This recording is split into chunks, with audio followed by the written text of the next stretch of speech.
ఉత్తరేణి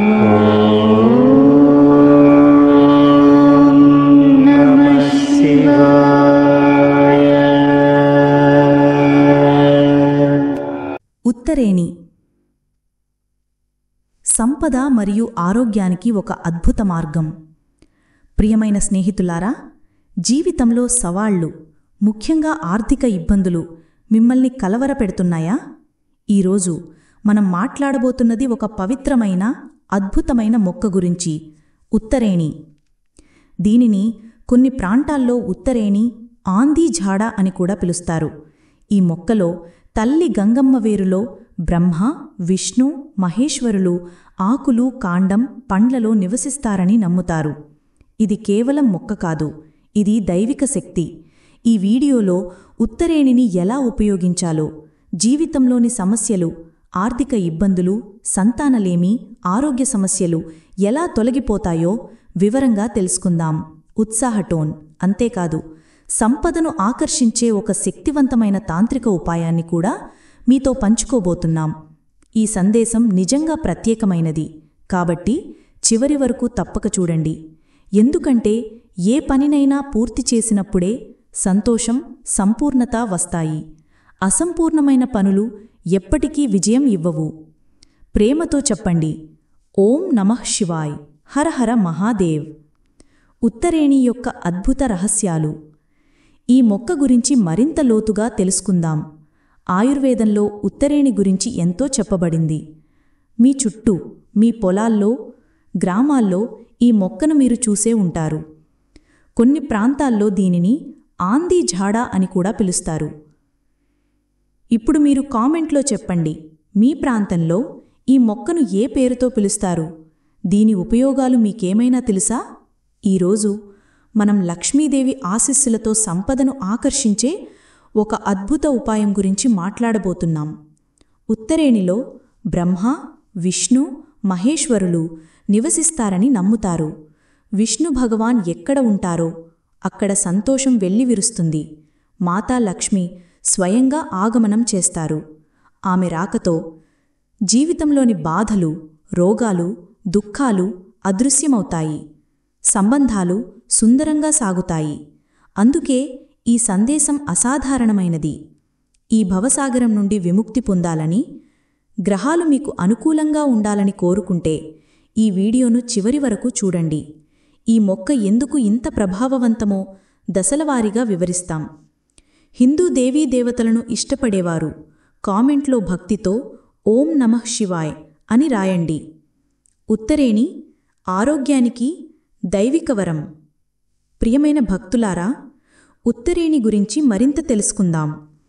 ఈ మొక్క పొట్టలో కొవ్వు, దంతక్షయం, గీయ, ఆస్తమా, మొట్ట, మరెన్నో రోగాలను, మొత్తం 20 రకాల వ్యాధులను నాశనం చేస్తుందని ఆయుర్వేదం చెబుతోంది. ఇది నిజంగా దైవిక వరం. మీ ప్రాంతంలో ఈ మొక్కను చూసి ఉంటారు. మీ పెద్దలు దీనిని ఎలా ఉపయోగించారో చెప్పి ఉంటారు. ఈ మొక్క యొక్క కాండం, ఆకులు, గింజలు, పూలు, వేర్లు ప్రతి భాగం అమూల్యమైనది. అందుకే దీని గురించి తెలుసుకోవడం చాలా ముఖ్యం. ఈ మొక్కను గుర్తించండి. మీ చుట్టూ తప్పక చూసి ఉంటారు. ఉత్తరేణి సాధారణంగా 60 నుండి 120 సెంటీమీటర్ల ఎత్తు ఉంటుంది. ఇది ఎరుపు, తెలుపు రంగుల్లో 2 రకాలుగా లభిస్తుంది. 2 ఉపయోగకరమే, కానీ తెల్లని ఉత్తరేణి అనగా శ్వేత ఉత్తరేణి మరింత ప్రభావవంతమైనది. ఆయుర్వేదంలో ఉత్తరేణి ఔషధ గుణాలు. ఆయుర్వేద శాస్త్రాల్లో ఉత్తరేణి గురించి వివరంగా చెప్పబడింది. నేను ఈ సమాచారాన్ని నా సొంతంగా చెప్పడం లేదు.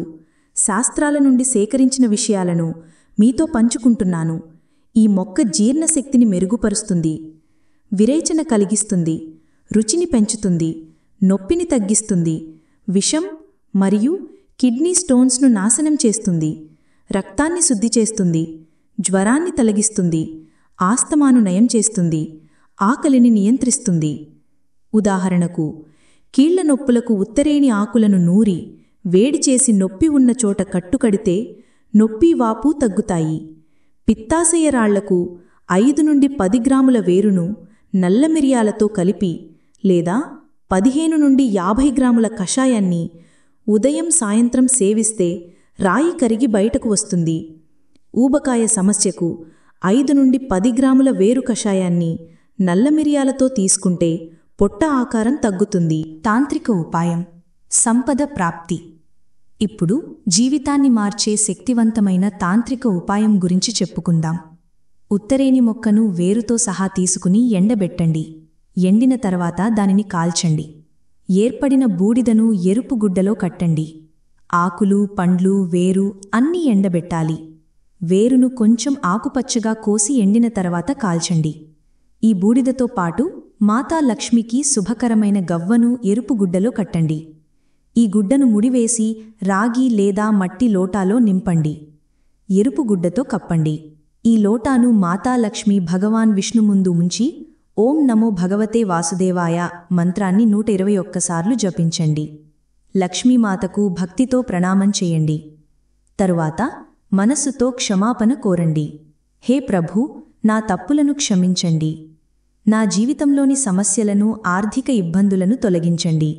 మీ కోరికలను మాతాలక్ష్మి భగవాన్ విష్ణుకు చెప్పండి. మీ సమస్యలు తొలగడం ప్రారంభమవుతుంది. ఈ ఉపాయం గురువారం చేస్తే మరింత ఫలవంతం. ఆ రోజు పసుపు వస్త్రం ధరించండి, పసుపు పుష్పాలు సమర్పించండి, పసుపు రంగు వస్తువును దానం చేయండి లేదా పసుపు మిఠాయిని ప్రసాదంగా పంచండి. ముగింపు: ఈ వీడియో మీకు నచ్చి ఉంటుందని ఆశిస్తున్నాం. మరిన్ని వీడియోల కోసం ఛానల్ను సబ్స్క్రైబ్ చేయండి, బెల్ నోటిఫికేషన్ ఆన్ చేయండి, లైక్, షేర్ చేయండి మరియు కామెంట్లో జై మాతాది రాయడం మర్చిపోవద్దు.